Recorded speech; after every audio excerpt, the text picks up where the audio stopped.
Take one. Yan. Okay, good morning guys. So nandito ako ngayon sa ano nga sir, ano nga itong bayan na to? Barangay Olympia, Makati. Olympia, Makati City. Ano? So ito yung parking ni sir. So malitang space na. So ayan, Prada. Condominium parang condo pa ano sir? Parang Apartment. apartment na parang condo. Kaya yung apartment, yung ano niya, di taas yan, no? Okay? So paglabas dito sir, tingnan mo lang lagi yung mirror mo yan, no? Itong mirror mo.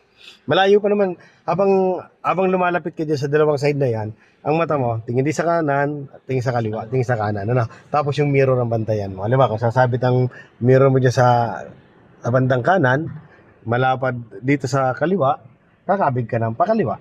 Yes, sir. Tama, ano? Yes. Tapos, pag nakita mo na parang umangat na siya dyan, okay, at medyo kumuha na ito ng space, ito, wag mong ibabad ang manibela. Kalimitan sa mga baguhan talaga, pag kumuha ng space, ito nakababad, hindi pwede. Pag nakuha mo ng space doon, umangat na, at dito na ka na, balik mo na kagad sa gitna to. Kasi magkakaroon ka naman ng problema dito naman. Okay? So magkakalimutan natin na pag nakuha natin yung space, gitna agad na. Mante, no?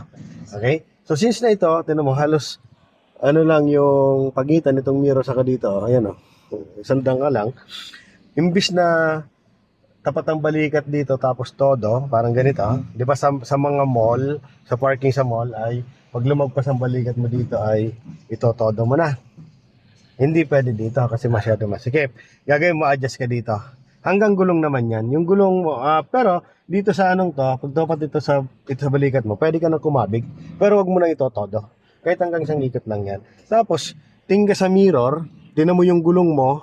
Pag tumapat na dyan sa poste na yan, yan, pag tumapat na sa poste, ayan tumapat na sa poste, doon ka tumodo. Okay?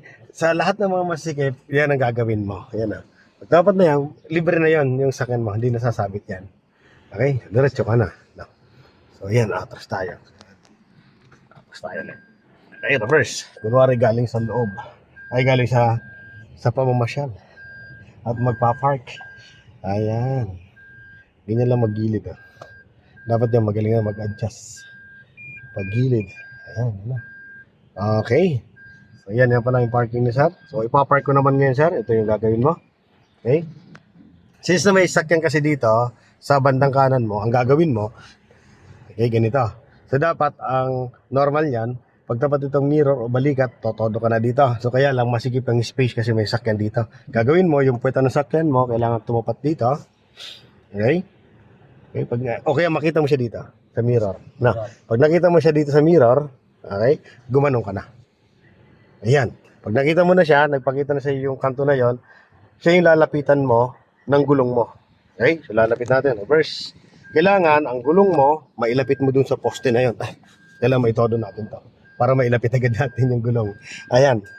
Yan ang target mo. Yan. Sige, tatargetin mo yan. Kailangan mailapit mo yung gulong doon sa ano niya. Pag lumalapit na siya, yan, tumisikip na, balik mo itong manibela mo.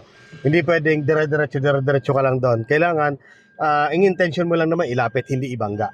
Kasi iba yun eh. Ano? So kung ibabangga natin, wag mong galawin to. No? So kaya pag pagkaramdam mo, pasabit na, balik mo to. Yes, sir. Okay? Then, pag naramdaman mo medyo malayo pa, saka adjust ka naman. Kasi kailangan mapadikit natin yung gulong mo doon sa poste. Okay? Yung mapadikit na hindi sasabit. Okay? So labit ka lang. Yan. Ganyan. Ganyan, no? Get gabuhok. Gabuhok lang. Yan, gabuhok na lang siya, ano? Okay? Yan, intention mo dyan. Yan, lumalapit ulit. Kaya nag-adjust ako. Kailangan kang mapadikit yung, yung gulong dun. Yan na, no? Napalapit ko na yung gulong. Ayan, no? Papakita ko sa iyo, ha? Ayan ang gulong, oh. Yun. Totodo ko na to. Yes, sir. Okay? So, wala na sabit yan. Kasi, nandyan na siya. So, yun naman titinan mo, baka sumabit. So, may space naman konti. So, tinan ko, pakaramdaman natin. Papakaramdaman mo, yun. Pumapasok siyang konti, pero masikip talaga. So, di ka pa pwede mag-adjust. Kasi tinan mo, kapapasok lang nung gulong mo, kakaunti pa lang pasok eh.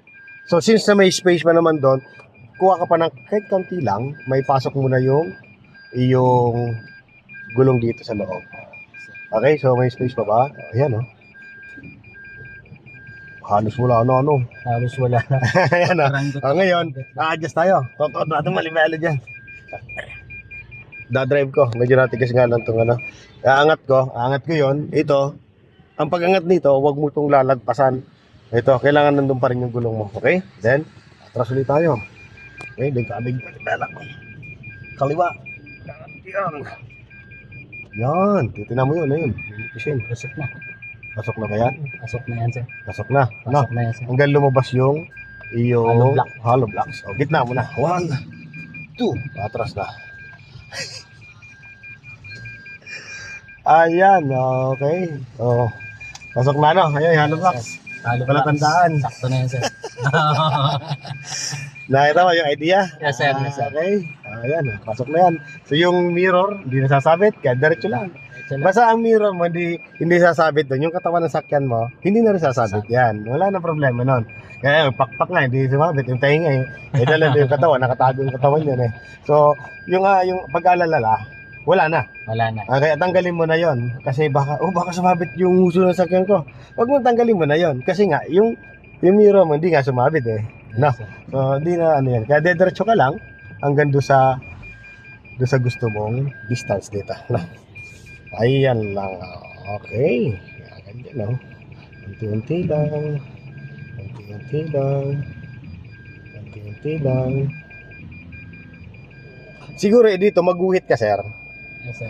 Yung anong yon, maguhit ka ng na kapantay nito. Yes, sir. No. So pwede na kung saan kayo hinto. Yes, sir. Diba, ganito gawin mo. Guhit ka rin ng isa. 1, 2, 3. Kahit mga 3 o 4, para bibilang ka na lang kung aling guhit ang tatapatan mo. Yes, sir. Kaya para yung accurate. Kasi medyo talaga kailangan idikit dun eh. So itong distance na to, okay na ba? Kasi may guhit ng dalawa oh. Yes, sir. Pero magguhit ka pa rin ng isa pa. Yes, sir. Na parang ganyan. Ganyan yan. Para maging accurate na. Hindi ka na mahirapan. Sakto talaga. Na.